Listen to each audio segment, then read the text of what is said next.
Good Saturday morning. On this date, December 4th, in 1988, Archbishop Lon Milo DuQuette was assassinated while celebrating Mass at his home chapel in Costa Mesa, California. 1 year later, author Izzy Guilford published Phony, the unauthorized biography of Archbishop DuQuette. Shortly after, his publicist, Eric Anpin, published a curious work titled I Channel Archbishop DuQuette. This is the review from Publishers Weekly. I Channel Archbishop DuQuette by Eric Anpin, Spoonbender Press, 222 North Queens Avenue, New York. 444 pages, $22.95. The untimely assassination of Archbishop Lon Milo DuQuette several years ago has spawned several books on the subject of his life and bizarre circumstances of his murder. The most notable works being The Vicar of the Beast by Hal Lindsey and Izzy Guilford's unauthorized biography, Phony.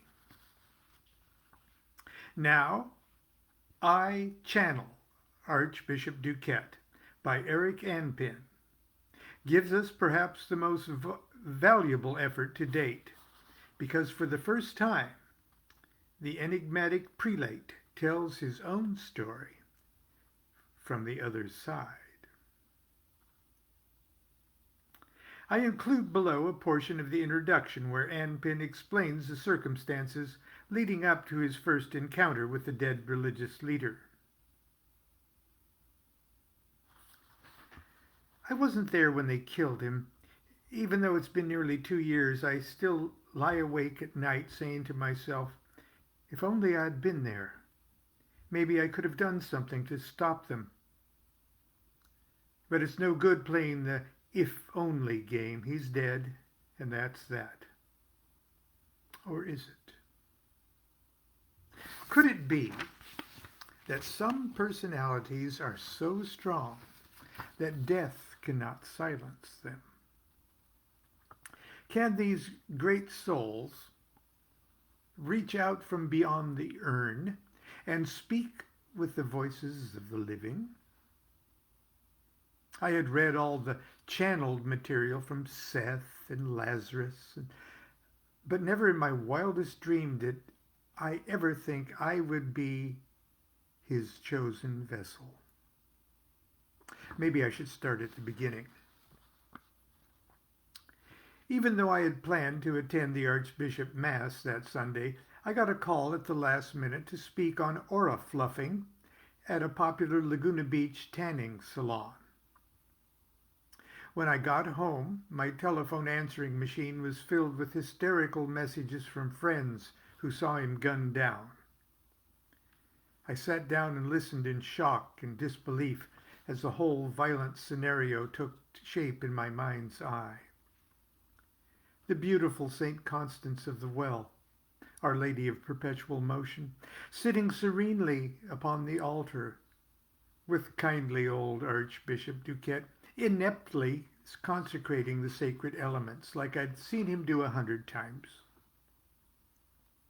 He lifts the host and cup to heaven, and the deacon rings the bell. Hagios, Hagios, Hagios.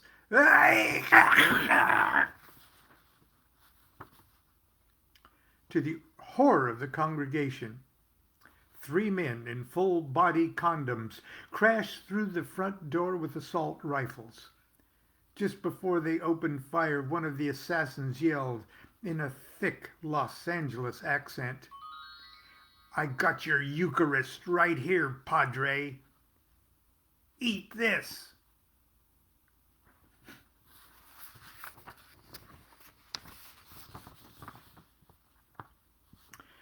The guns roared and spat their deadly spittle.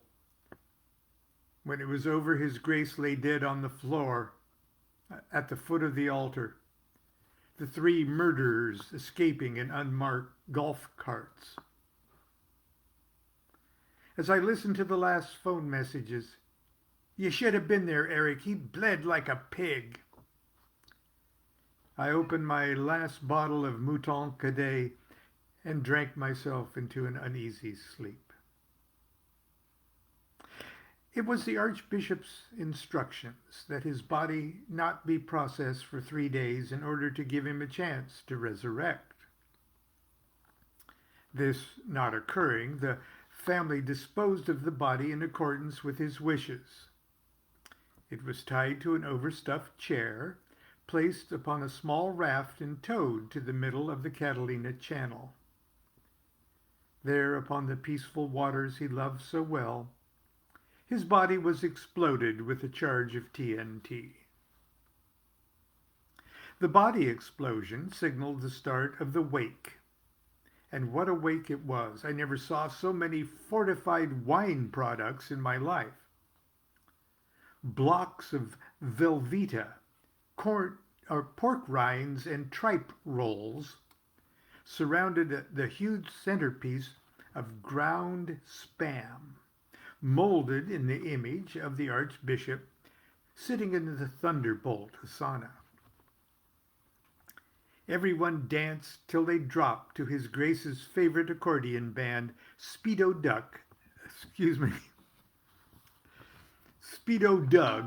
and Caligula's Breakfast.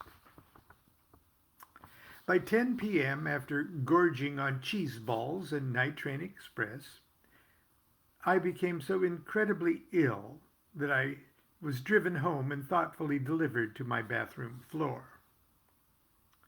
It was there, kneeling before the porcelain altar, that I heard His voice. "Do this in remembrance of me." I didn't have time to look around to see where the voice was coming from, because at that moment the spins in my head evoked the most violent nausea I'd ever experienced. And then again the voice, "Do this in remembrance of me."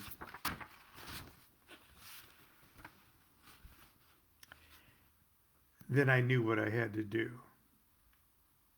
Not only did I puke my guts out, I threw up with such intensity that the very essence of my being shot out my mouth and into the swirling waters. I was completely disoriented. Thick blackness enveloped me. Then, after what seemed an eternity of confusion, I realized exactly what happened. I had done what no mystic had ever done before. I flushed my soul down the toilet. Then, as my spirit traversed the twists and turns of the aging sewer system, the disembodied spirit of Archbishop DuQuette possessed my empty body for the first time.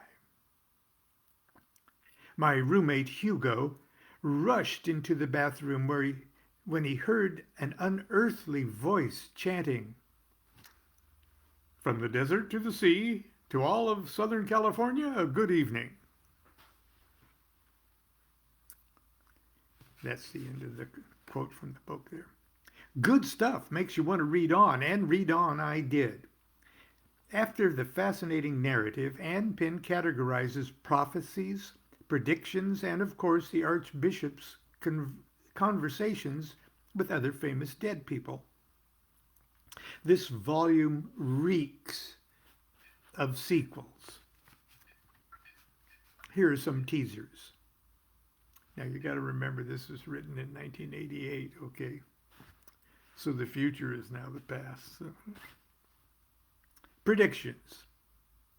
Jim Baker will divorce Tammy and marry James Brown in a quiet prison ceremony.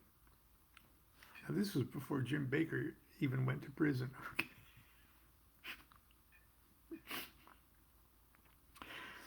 The government of Israel will destroy the Dome of the Rock Mosque and reinstate animal sacrifice in a magnificent new third temple called Mani's. The California Angels will win the 1990 World Series. At the time, the Angels had never won anything. And they did. They went on to win the World Series, but I don't think it was 1990. But it was soon. Now, on the afterlife, he says, the afterlife is just like being alive, except when you close your eyes, it's light. There are taxes here. Dead people are just as dumb as live ones. Hitler says he's sorry. It's sure been fun since Mel Blanc died. Elvis Presley doesn't seem to be here. Jesus says he's sorry.